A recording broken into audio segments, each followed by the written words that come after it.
All right. Well, stimulus might be touch and go, but when it comes to the Amy Barrett confirmation hearings, they are still on, and Republicans are still hopeful they can get all of this wrapped up and her approved in the committee and in the full Senate before Election Day, a little more than 3 weeks away. Idaho Republican Senator James Risch joins us right now. Senator, are you confident? Is that doable? Yeah, it's doable, Neil. And by the way, you can shorten my segment. That last segment you had was really important for the American people to hear this talk about. Same old baloney. If we just take money out of the free market sector, the most talented people in America, and turn it over to the government, everything's going to be all fine. Right. What could go wrong there? But let's talk about the Supreme Court. Do you think it is going to be a problem, though? Do you think that, you know, with the COVID-19 cases and some senators and colleagues of yours testing positive, can they get it done? And could this veer into virtual hearings? What are you hearing? We've held virtual hearings all summer, so no reason this couldn't be partially virtual.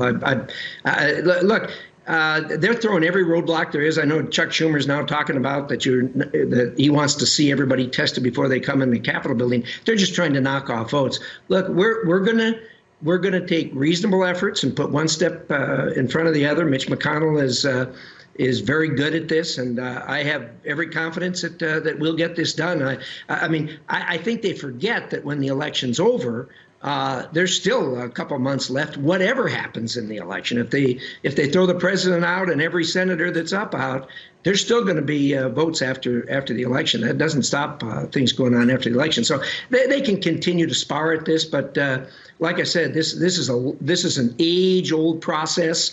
We know that when it comes to a vacancy in an election year, that's happened 29 times before, and my friends on the other side of the aisle are beating their breast in indignation and talking about how new ground we're plowing here. This isn't new ground at all.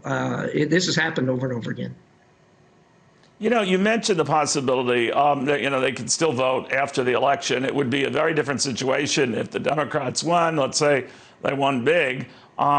Would it be the same guarantee that a number of lame duck senators might be voting the same way? Are you confident that it would still be a sure thing that Judge Barrett becomes a Supreme Court justice? Well, it's never a sure thing until it's done. But I doubt that whether a senator is elected or reelected or not is going to change their vote on this subject. People forget that when we were elected, we raised our right hand, we swore to uphold the Constitution of the United States and faithfully discharge the duties of our office. Didn't say anything about whether it would be in an election year, before an election, after election. It said we will faithfully discharge the duties of our office, just like Barack Obama did when he appointed Merrick Garland. He did exactly what he was supposed to do. He nominated someone to fill a vacancy.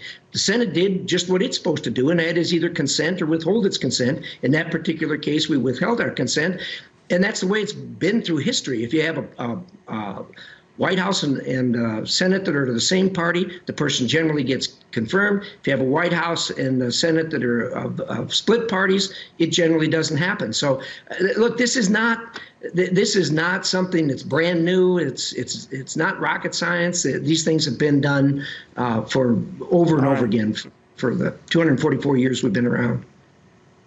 All right, we'll see what happens. Senator Risch, very good catching up with you.